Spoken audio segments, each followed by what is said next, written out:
Hello students, कैसे हैं आप? आई होप आप हेल्दी होंगे, खुश होंगे और स्ट्रेस फ्री होंगे। मैं आज आपको पढ़ाऊंगी 10th क्लास की स्पर्श भाग 2। हमारी कविता रहेगी पर्वत प्रदेश में पावर्स। इसके कवि हैं सुमित्रा नंदन पंत। चलिए बिना देर के पढ़ना शुरू करते हैं। पढ़ना शुरू करते हैं। पर्वत प्रदेश में पावर्स। पर्वत मतलब पहाड़ी क्षेत्र में वर्षा ऋतु। कवि है सुमित्रा नंदन पंत। इसमें सुमित्रा नंदन पंत जी ने पहाड़ी क्षेत्र में जब वर्षा ऋतु आती है तो किस प्रकार उसका रूप रहता है, क्या परिवर्तन आते हैं, उसको इस कविता के माध्यम से बताया है। पढ़ना शुरू करते हैं। पावस ऋतु थी पर्वत प्रदेश की। पावस मतलब वर्षा की ऋतु पहाड़ी क्षेत्र में आ चुकी थी। पल पल परिवर्तित प्रकृति वेश। पल पल मतलब हर क्षण, परिवर्तित मतलब बदल रहा था, प्रकृति वेश प्रकृति का रूप। हर क्षण प्रकृति का रूप बदल रहा था। जब बारिश होती है तो कभी बादल होते हैं, कभी धूप होती है, कभी तेज बारिश होती है और कभी हल्की बारिश होती है। तो कह रहे हैं कि हर समय प्रकृति का जो रूप है वो बदल रहा था। मेखला कार पर्वत आपा। इसमें कवि ने पर्वतों को किस प्रकार बताया है? करधनी के समान। जैसे उनकी जो पर्वतों की श्रृंखलाएं हैं वो ऐसी दिख रही हैं जैसे करधनी हो। करधनी होता है कमर पे पहने जाने वाला एक आभूषण। अपने सहस्त्र दृढ़ सुमन फाड़।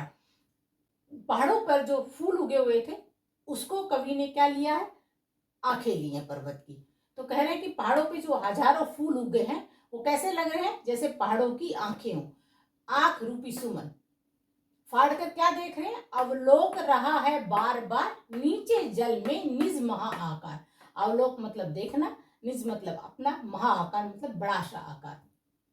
कहते हैं कि ये हजारों जो सुमन रूपी नेत्र हैं पहाड़ के, वो अपने आप को बार बार, जो नीचे पानी इकट्ठा हो गया है, अपने इस विशाल आकार को, अपने सौंदर्य को पर्वत बार बार देख रहा है। जिसके चरणों में पला दर्पण सा फैला है विशाल। जिसके चरणों में पला दर्पण सा फैला है विशाल मतलब उसके पैरों में खूब सारा पानी इकट्ठा हो गया है और इसने बहुत बड़ा सा रूप ले लिया है। और इसको क्या कहा गया है? जो ये पानी बहुत सारा नीचे पर्वत के इकट्ठा हो गया उसको लिया है दर्पण। कि पर्वतों के चरणों में बहुत सारा पानी इकट्ठा हो गया है और वो एक विशाल दर्पण का रूप उसने ले लिया है, जिसमें पर्वत अपने आप को, अपने सौंदर्य को, अपने विशाल आकार को बार बार देख रहा है। गिरी का गौरव गाकर झरझर मद में नस नस उत्तेजित कर मोती की लड़ियों से सुंदर झरते हैं झाग भरे निर्झर। अब क्या कर रहे हैं? झरने। गिरी मतलब पर्वत, गौरव मतलब उसका यश, पर्वतों का यश गा गा कर मतलब जब पानी की झरने गिर रहा है, पानी जब गिर रहा है तो ऐसे लग रहा है जैसे वो पर्वतों का गौरव या यश गा रहा हो। मद में नस नस उत्तेजित, और इस प्रकार वो मतलब मद एकदम खुश है और उसकी जो झरनों की आवाज है खुशी में वो ऐसे लग रही है कि नस नस को आनंद में कर रही हो, आनंदित कर रही हो। मोती की लड़ियों से सुंदर झरते हैं झाग भरे निर्झर, और जो झरनों में पानी गिर रहा है उसके जो झाग है वो ऐसे लग रहे हैं जैसे सुंदर मोतियों की लड़ियां हों। जब पानी गिरता है झरने से तो सफेद सफेद झाग बनते हैं और वो झाग कैसे लग रहे हैं? जैसे मोतियों की लड़ियां हों, और वो पहाड़ों पर बहुत ही सुंदर दिखाई दे रहे हैं। पैराग्राफ करते हैं। गिरवर के उर से उठ उठकर उच्च आकांक्षाओं से तरुवर। गिरवर मतलब पहाड़ के, उर मतलब हृदय से उठ उठकर, ऐसे लग रहा है कि पहाड़ के हृदय से जो तरुवर वृक्ष है ऊंची आकांक्षाएं लेकर उठ खड़े हुए हैं। ऐसे लग रहा है जैसे पहाड़ के हृदय से वृक्ष ऊंची आकांक्षाओं को लेकर उठ खड़े हुए हैं। है झांक रहे नीरव नभ पर, और किसको देख रहे हैं? जो शांत आकाश है उसको देख रहे हैं। शांत क्यों हो गया आकाश? क्योंकि बारिश थम चुकी है। अनिमेष अटल कुछ चिंता पर। अनिमेष मतलब एक टक, बिना पलक झपके ऊपर आकाश को देख रहे हैं। अटल मतलब एक जगह स्थिर है।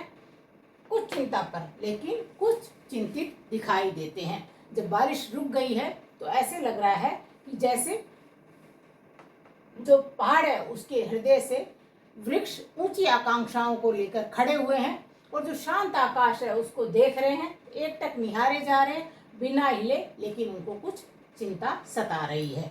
उड़ गया अचानक लो भूधर, फड़का अपार पारद के पर। उड़ गया, अब बारिश शांत हो गई है, तेज बारिश हुई थी, बारिश रुक गई है। बारिश रुकने के कारण चारों तरफ कोहरा छा गया है, धुंध छा गई है। तो ऐसे लग रहा है जैसे भूधर मतलब पहाड़ अचानक उड़ गया हो, मतलब गायब हो गया पहाड़, एकदम घना कोहरा छा गया और ऐसे लग रहा है जैसे पहाड़ गायब हो गया हो। फड़का अपार पारद के पर, और ऐसे लग रहा है जो सफेद कोहरा है वो ऐसे लग रहा है कि पारे के समान एकदम सफेद और चमकीले, जैसे पंख आ गए हों। रव शेष रह गए हैं निर्जर, रव केवल झरने की आवाज सुनाई दे रही है, बाकी चारों तरफ शांति है और सिर्फ झरनों की आवाज शेष रह गई है, बाकी रह गई है टूट पड़ा भू पर अंबर, और ऐसे लग रहा है जैसे भू मतलब धरती पर, अंबर मतलब आकाश टूट पड़ा हो, अर्थात चारों तरफ घने कोहरे के कारण सफेद ही सफेद दिखाई दे रहा है। ऐसे लग रहा है कि धरती के ऊपर पूरा आकाश, पूरे बादल नीचे आ गए हों। आखरा स्टेंजा है, धस गए धरा में स भय शाल। धरा मतलब धरती, स भय मतलब डर से, शाल वृक्ष है। जब चारों तरफ कोहरा आ गया है तो सब चीजें छुप गई हैं। ऐसे लग रहा है जो पहाड़ों के शाल के वृक्ष है वो डर से, धरा मतलब धरती में छुप गए हैं। चारों तरफ कोहरा होने की वजह से कुछ भी दिखाई नहीं दे रहा है, शाल के वृक्ष भी दिखाई नहीं दे रहे हैं। ऐसे लग रहा है कि तेज बारिश से डर कर शाल के वृक्ष धरती में धस गए हों, छुप गए हों। उठ रहा धुआं जल गया ताल, चारों तरफ सफेद धुआं उठ रहा है और ऐसे लग रहा है कि जो तालाब थे वो जल गए हों। ठीक है, मतलब तालाब भी नहीं दिखाई दे रहे, चारों तरफ सफेद धुआं दिखाई दे रहा है, तो ऐसे लग रहा है कि तालाब जल गए हों और चारों तरफ धुआं उठ रहा हो। यूं जलद यान में विचर विचर था इंद्र खेलता इंद्रजाल। अब बारिश का देवता किसको माना जाता है? इंद्र देवता को। तो कभी तेज बारिश हो रही है, कभी नहीं हो रही है, और तेज बारिश के बाद जब चारों तरफ कोहरा छाया हुआ है तो उसके सौंदर्य को कवि किस प्रकार लिखते हैं? कहते हैं कि ऐसे लग रहा है कि जैसे इंद्र देवता अपने बादल रूपी यान में, वाहन में बैठकर इधर उधर अपना जादुई करिश्मा दिखा रहे हो।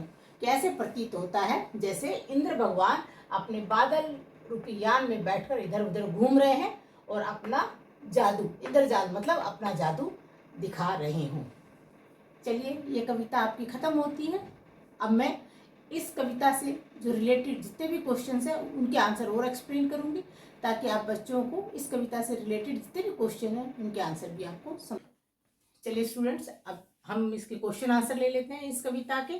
पहला क्वेश्चन है, पावस ऋतु में प्रकृति में कौन कौन से परिवर्तन आते हैं? कविता के आधार पर स्पष्ट कीजिए। तो पावस ऋतु में प्रकृति में कौन कौन से परिवर्तन आते हैं? पहला परिवर्तन तो ये आ जाता है कि कभी बादल होते हैं, कभी बारिश होती है, कभी धूप निकल आती है। अब प्रकृति में क्या क्या चेंजेस होते हैं? पहाड़ों पर बहुत सुंदर सुंदर फूल खिल जाते हैं, ठीक है, जिससे पहाड़ों का सौंदर्य बढ़ जाता है। दूसरा, जब झरनों से पानी गिरता है तो झाग बनते हैं और ऐसे लगते हैं जैसे मोतियों की लड़ियां लगी हों। तीसरा, जब बारिश रुक जाती है तो कोहरा छा जाता है और वो कोहरा सफेद एकदम चमकीला, ऐसे लगता है कि पूरे पहाड़ को उसने अपने में समा लिया है। पहाड़ दिखाई नहीं देते, सफेद कोहरे की चादर में लिपट जाते हैं, साल के वृक्ष नहीं दिखाई देते, ऐसे लगता है कि जो आकाश है वो धरती पर उतर आया हो और उसने पहाड़ों को, पेड़ों को अपनी आगोश में ले लिया है। ये सब परिवर्तन प्रकृति में आते हैं जब पावस ऋतु आती है। दूसरा है, मेखलाकार शब्द का क्या अर्थ है? कवि ने इस शब्द का प्रयोग यहाँ क्यों किया है? हमने दूसरे पद में देखा मेखलाकार पर्वत का, ठीक है, इसमें मेखला का शब्द का अर्थ क्या है? करधनी के समान। करधनी एक ऐसा आभूषण होता है जो कमर में पहना जाता है। अब कवि ने मेखलाकार शब्द का प्रयोग क्यों किया गया है? पहाड़ों की विशालता और भव्यता दिखाने के लिए, कि उसकी छोटी छोटी श्रृंखलाएं इस प्रकार फैली हुई हैं जैसे कमर में करधनी होती है। तो इससे कवि ने क्या किया है? पहाड़ों की विशालता और भव्यता को दर्शाया है। दूसरा क्वेश्चन है, सहर्ष दृग सुमन से क्या तात्पर्य है? सहर्ष मतलब होता है हजारों, दृग मतलब नेत्र और सुमन मतलब फूल। इसका तात्पर्य क्या है? जब बारिश होती है तो पहाड़ों पे बहुत सारे हजारों फूल खिल जाते हैं और कवि ने सुमन फूल को क्या लिया है? पर्वत की आंखें, कि सुमन रूपी आंखें। पर्वत, जब पहाड़ों पे बारिश होती है, बहुत सारे फूल खिल जाते हैं और नीचे जब जल इकट्ठा हो जाता है, पानी इकट्ठा हो जाता है तो तालाब बन जाता है। और कवि ने क्या कहा है कि पहाड़ अपने हजारों सुमन रूपी आंखों से अपने सौंदर्य को इस जल में निहारते हैं। ठीक है, कवि ने इस पद का प्रयोग किसके लिए किया है? किसके लिए किया है? पर्वतों का मानवीकरण किया है कवि ने इसमें, क्योंकि पर्वतों की तो आंखें होती नहीं है। आंखें किसकी होती है? इंसानों की। लेकिन जब कवि ने यहाँ ये लिख दिया है कि सुमन रूपी आंखें, तो पर्वतों का क्या कर दिया है? इस पद में कवि ने मानवीकरण कर दिया है। तो आप लिख दोगे कवि ने इस पद का प्रयोग पर्वतों का मानवीकरण करने के लिए किया है। फोर्थ क्वेश्चन है आपका, कवि ने तालाब की समानता किसके साथ दिखाई है और क्यों? कवि ने तालाब की समानता दर्पण से दिखाई है। ठीक है, आपके इसी में है, जिसके चरणों में पला ताल, दर्पण सा फैला है विशाल। ठीक है, तो कवि ने तालाब की समानता दर्पण से दिखाई है। क्यों दिखाई है? क्योंकि जब पहाड़ों पर पानी ऊपर गिरता है तो उसके तलहटी पे, उसके चरणों में, पर्वत के तलहटी पे खूब सारा पानी इकट्ठा हो जाता है और वो पानी बहुत साफ स्वच्छ होता है और उसमें मनुष्य भी और पहाड़ भी अपना प्रतिबिंब देख सकते हैं, जैसे कि हम दर्पण में देख सकते हैं। तो कवि ने इस पानी को, इस तालाब को क्या कहा है? दर्पण के समान कहा है, जिसमें पर्वत अपनी विशालता और वैभवता को देखता है। जैसे हम दर्पण में अपना चेहरा देखते हैं, अपने आप को निहारते हैं, उसी प्रकार पहाड़ भी इस पानी में अपनी विशालता और सौंदर्य को देखता है। तो कवि ने तालाब की समानता दर्पण से की है, क्योंकि इसका पानी स्वच्छ और निर्मल है और इसमें प्रतिबिंब देखा जा सकता है दर्पण की तरह। ठीक, चलिए स्टूडेंट्स, अगला क्वेश्चन लेते हैं इसका। पर्वत के हृदय से उठकर ऊंचे ऊंचे वृक्ष आकाश की ओर क्यों देख रहे हैं और वे किस बात को प्रतिबिंबित करते हैं? पर्वत के हृदय से उठकर वृक्ष अपनी उच्च आकांक्षाओं को पूरा करने के लिए आकाश की ओर देख रहे हैं, अर्थात वृक्ष आकाश को छूना चाहते हैं। वृक्षों की क्या आकांक्षा है? क्या ऊंची आकांक्षा है? कि वो आकाश को छू ले। और वे किस बात को प्रतिबिंबित करते हैं? किस बात को प्रतिबिंबित करते हैं? आकाश को छूने की आकांक्षा को। कह रहे हैं कि वो ऊंचा उठना चाहते हैं और एक टक बिना हिले आकाश को देख रहे हैं, लेकिन कुछ चिंतित भी हैं। चिंतित क्यों है? क्या वो इसको छू पाएंगे या नहीं? तो इसमें क्या आ जाएगा कि वृक्ष अपनी आकांक्षाओं को पूरा करने के लिए एक टक बिना हिले आकाश को देख रहे हैं। वो उतना ऊंचा उठना चाहते हैं कि वो आकाश को छू सके, लेकिन कैसे प्रतिबिंबित हो रहा है? कि उनको कुछ चिंता है। चिंता किस बात की है? कि क्या वो इतना ऊंचा उठ पाएंगे या इतने लंबे हो पाएंगे कि वो आकाश को छू लें। दूसरा आपका क्वेश्चन है, शाल के वृक्ष भयभीत होकर धरती में क्यों धस गए? शाल के वृक्ष भयभीत होकर धरती में क्यों धस गए? क्योंकि आप आंसर लिखेंगे, क्योंकि बहुत तेज बारिश हुई है और बहुत तेज बारिश के बाद जब बारिश रुक गई है तो घना कोहरा छा गया है और घना कोहरा छाने से पर्वत, तालाब सब छुप गए हैं। पर्वत छुप गए हैं, तालाब ऐसे लग रहा है कि जैसे जल गए हों, क्योंकि वो धुआं उठ रहा है। और इस सारे नज़ारे को देखकर जो शाल के वृक्ष हैं वो भयभीत हो गए हैं और धरती में धस गए हैं। धरती में धसने का तात्पर्य यहाँ पे ये है कि कोहरे ने शाल के वृक्षों को भी अपने आगोश में ले लिया है। शाल के वृक्ष भी दिखाई नहीं दे रहे, चारों तरफ कोहरा ही कोहरा है।